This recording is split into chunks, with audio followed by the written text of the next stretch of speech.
अच्छा भाई, अब आ जाओ निहायत ही छोटे और आसान चैप्टर पे, which is macro economic equilibrium characteristic of the Islamic economies.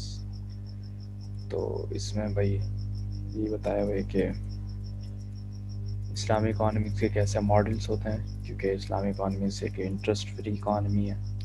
तो उसमें दो तरीके के मॉडल्स होते हैं, एक तो ये भी मैंने बता दिया इंटरेस्ट फ्री है, तो एक तो क्लोज्ड इकोनॉमी मॉडल। तो क्लोज्ड इकोनॉमी मॉडल में अगर हम इनकम साइड देखते हैं तो वो किस तरीके से होता है। क्लोज्ड इकोनॉमी का मतलब है when there is no trade, मतलब consumption plus investment plus government expenditure. लेकिन अगर हम उन्हें रेवेन्यू साइड पे देखें, मतलब इनकम साइड पे देखें, तो वो होगा Y equals to W plus D plus D.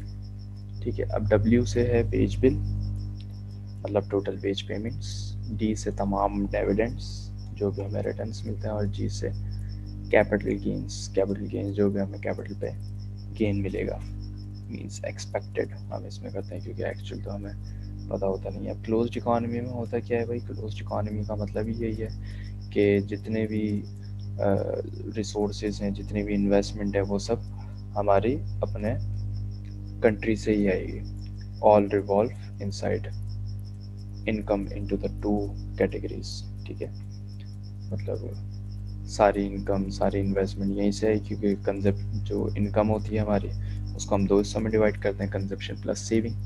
तो कंजप्शन तो हमने खा लिया, और फिर सेविंग एक्चुअली इन्वेस्टमेंट है, तो एस इज इक्वल्स टू आई। ठीक है, और फिर इसी में हमारे कंजप्शन में टैक्सेस भी लगते हैं, इनकम में टैक्सेस लगते हैं, तो वो टैक्सेस एक्चुअली गवर्नमेंट का रेवेन्यू। तो ये सी भी हो गया, आई भी हो गया, और जी भी हो गया, इसी में अंदर ही अंदर। ठीक है, तो ये क्लोज्ड इकोनॉमी मार्केट सिस्टम है। ये सब क्योंकि इसने नहीं बताई, इसलिए मैं भी नहीं बता रहा। और इसकी कैलकुलेशंस वगैरह तो वैसे ही कन्वेंशनल वाली हैं, है ये इस्लामिक का, लेकिन कैलकुलेशंस कंजप्शन वाली है, मतलब कन्वेंशनल के मॉडल्स यूज़ किए हुए हैं, लेकिन इस्लामिक का ही बताया हुआ है। ठीक है, फिर एक दूसरा मॉडल है open economy model. Open economy model हमें पता है कि इस्लामिक इकोनॉमिक्स जो है वो बहुत ज़्यादा फोकस्ड करती है ओपन इकोनॉमी पे। It means there is net exports. तो जब नेट एक्सपोर्ट्स होंगे तो फिर बाकी चीज़ें भी होंगी, like real balance, equity share, financial markets, price stability, price differentiation.